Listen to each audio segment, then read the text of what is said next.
Oke teman-teman, disopir oleh Pak Yudi ya teman-teman ya. Nih Pak Yoga berangkat Pak Yoga. Ya. Hati-hati Pak Yoga ya.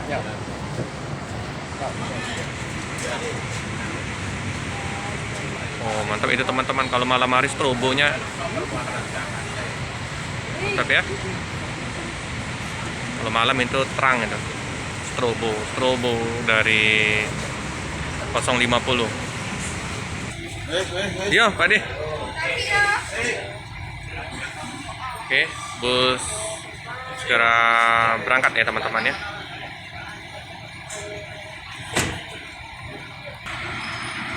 Oke, bus diberangkatkan ya teman-teman ya dari kantor perwakilan KM12 Palembang ya.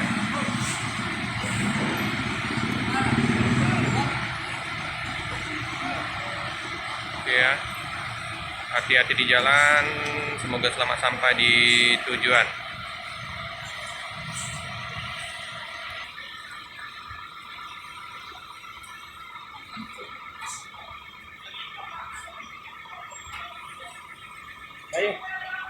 Oh ini langsung lewat ke enggak tetap.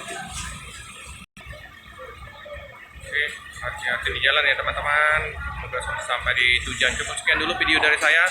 Jangan lupa like, komen, subscribe, share sebanyak-banyaknya, tekan lonceng biar terupdate video-video selanjutnya. Terima kasih.